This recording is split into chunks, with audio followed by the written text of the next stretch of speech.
ഇവന്റെ കല്യാണം ഇന്നാണ് കഴിഞ്ഞിരിക്കുന്നത്. എന്തെങ്കിലുമൊക്കെ മിണ്ടിയും പറഞ്ഞിരിക്കാന്ന് വിചാരിച്ച അവൻ ഭാര്യയെ നോക്കിയാല് 9 മണിയായപ്പോഴത്തേക്കും ഭാര്യ TV ഓൺ ചെയ്ത് സീരിയൽ കാണാനായിട്ട് ഇരിക്കുകയാണ്. അവനാന്ന് വെച്ചാൽ ഒരുപാട് നേരം അവള് വരുന്നത് വെയിറ്റ് ചെയ്തിരിക്കുകയാണ്. പക്ഷെ ഇത്ര നേരം കഴിഞ്ഞിട്ടും വരാത്തതുകൊണ്ട് തന്നെ അവൻ അവളെ ഡിസ്റ്റർബ് ചെയ്തുകൊണ്ട് വായ വന്ന് കിടക്കാന്ന് പറഞ്ഞ് വച്ചെടുക്കുന്നുണ്ട്. ഇത് കേട്ട അവളോ അവനെ നോക്കി ഒന്ന് കണ്ണുരുട്ടിയേ ഉള്ളൂ. ആ ഒരു കണ്ണുരുട്ടിയില് പേടിച്ചു പോവാണ്. ഇപ്പൊ ഇന്നലെ രാത്രിയോ ഇങ്ങനെ ആയിപ്പോയി. പിറ്റേ ദിവസം ഭാര്യ മര്യാദക്ക് വന്ന് വർത്താനം പറയുന്നു വിചാരിച്ചാല് കറക്റ്റ് 9 മണിയായപ്പോ അവള് വീണ്ടും TV ഓൺ ചെയ്ത് സീരിയൽ കാണാനായിട്ട് ഇരിക്കുകയാണ്. ദേഷ്യം വന്ന ഇവനാന്ന് വെച്ചാല് ടിവിയുടെ മുന്നിൽ കയറി നിൽക്കുന്നുണ്ട്. അത് കണ്ട് അവള് ഭയങ്കര ദേഷ്യത്തോടുകൂടി ഒറ്റ കൈകൊണ്ട് അവിടെ ഉണ്ടായിരുന്ന കട്ടില് തന്നെ നീക്കിയിടാണ്. ഇത് കണ്ട് പേടിച്ച് അവനും അവിടെ നിന്ന് ഓടിപ്പോകുന്നുണ്ട്. പിറ്റേ ദിവസം ഈ നടന്ന സംഭവങ്ങളെല്ലാം അവന്റെ ഫ്രണ്ട്സിനോട് ഷെയർ ചെയ്യാണ്. അപ്പോഴാണ് ആ ഫ്രണ്ടും പറയുന്നത് കറക്റ്റ് 9 മണിയാവുമ്പോ എന്റെ വീട്ടിലും ഇത് തന്നെയാണ് അവസ്ഥ. ഭാര്യക്ക് എന്താ പറ്റുന്നതെന്ന് എനിക്കും അറിയുന്നില്ല എന്ന് പറയുന്നത്. പിറ്റേ ദിവസം ഇവന് 9 മണിയാവാൻ വെയിറ്റ് ചെയ്തുകൊണ്ടിരിക്കുകയാണ്. കാരണം അവൾ ഇനി അങ്ങനെ ഫേസ് ചെയ്യാനായിട്ട് അവനക്ക് പറ്റൂലായിരുന്നു. 9 മണി ആയപ്പോഴേക്കും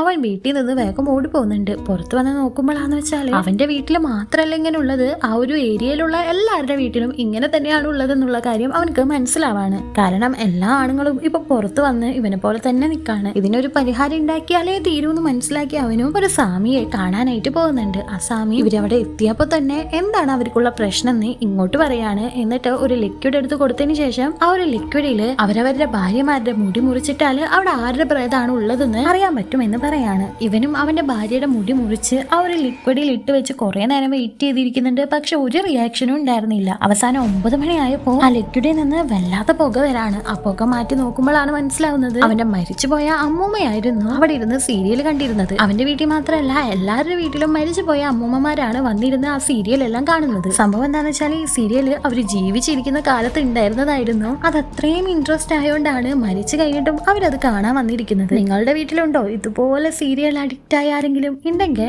ആരാണെന്നൊന്ന് കമന്റ് ചെയ്യണേ.